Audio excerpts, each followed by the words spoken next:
The courtroom was colder than the January wind outside.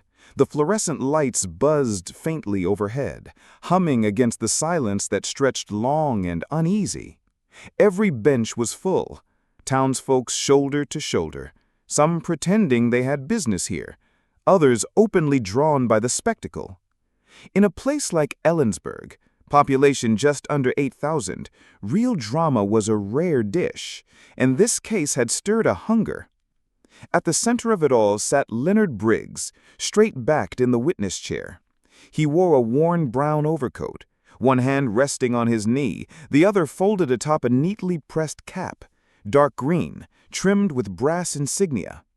His beard was white, his face weathered and full of quiet strength. He didn't twitch, he didn't blink. He waited. Across the room, seated with the arrogance of a man who thought a courtroom was merely a formality, was Officer Terry Mallory. Early 40s, spit-shine boots, buzz cut, jaw always flexing like he was chewing anger. He looked at Leonard the way a butcher sizes up an animal, with detachment, with intent. A week ago, they hadn't known each other, but a single incident, a minor traffic stop turned into a fabricated charge, had brought them face to face in a battle neither fully understood yet.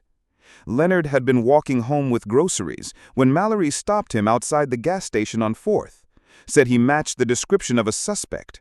Leonard politely asked, "What suspect?" Mallory snapped back, voice loaded with that tone, the one Leonard had heard before, decades ago in places he'd rather forget.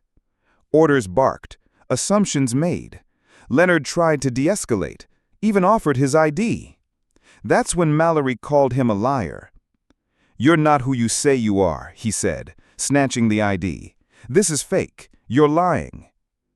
He pushed Leonard against the cruiser, bruising his ribs, handcuffed him, drove him to the station and booked him under false charges, resisting arrest, obstruction, impersonation. The mugshot made the papers before the facts even left the precinct. But what Mallory didn't know was this. Leonard Briggs wasn't just an old black man with a kind face and a grocery bag.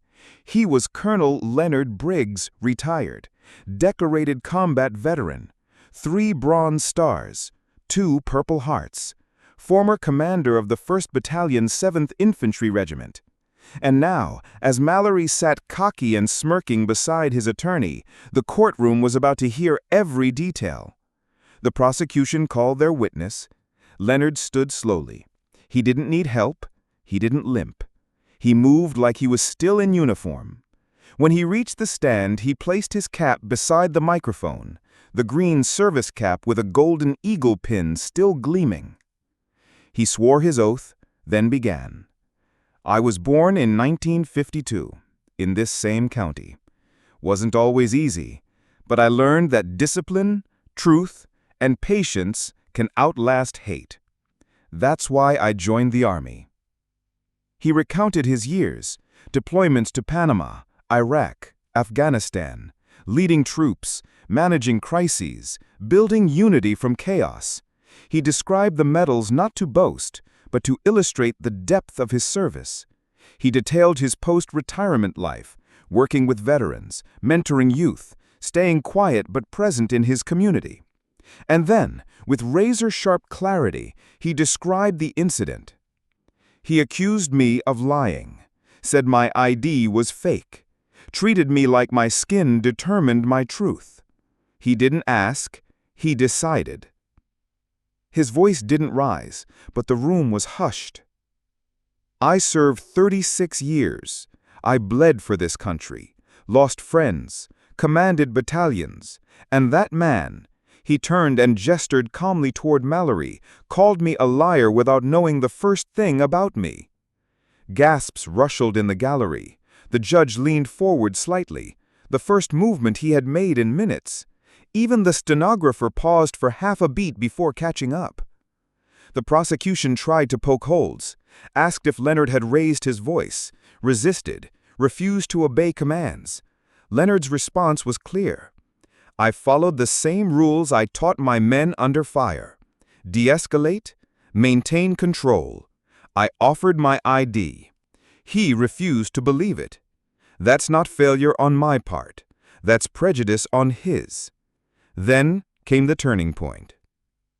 Leonard's attorney submitted official military records, service photos, commendations, a letter from a retired general testifying to Leonard's character and career, and finally, a recorded voicemail from the day after the arrest. It was from the VA. The voice said, "Colonel Briggs, just checking in on the town hall appearance. We're proud to have you as keynote speaker again. Let us know if you need transport to the base."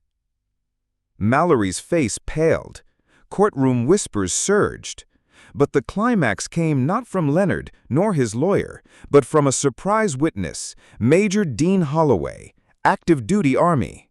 He entered in uniform, medals lined like judgment across his chest, took the stand and saluted Leonard before even speaking. "I served under Colonel Briggs in Iraq, twice. When he gave an order, we followed not because we had to, but because we trusted him. He's a man of honor. I owe my life to him. A lot of us do."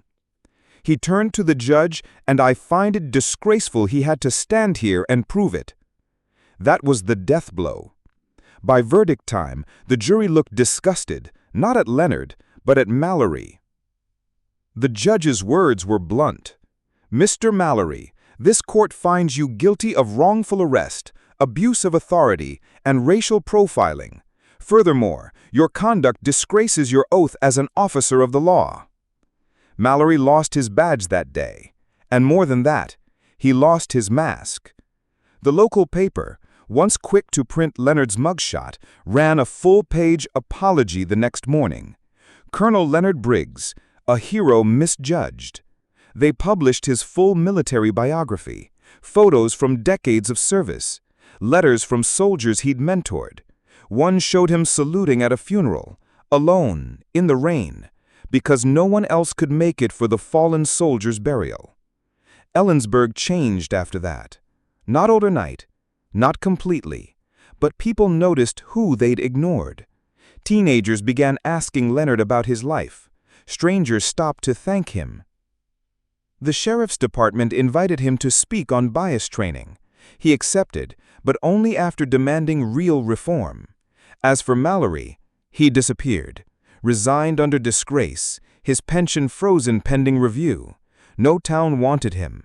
No badge could hide what the court had exposed.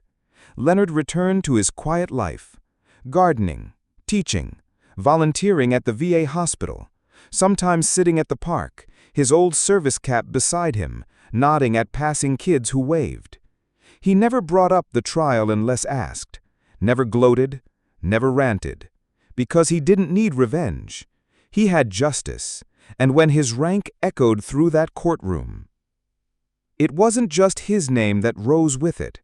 It was every man and woman ever dismissed, doubted, or disrespected because of who they were, not what they'd done. In the end, it wasn't about proving he was right. It was about reminding the world that the truth, like rank, carries weight. And no one, no cop, no courtroom, no prejudice could take that away.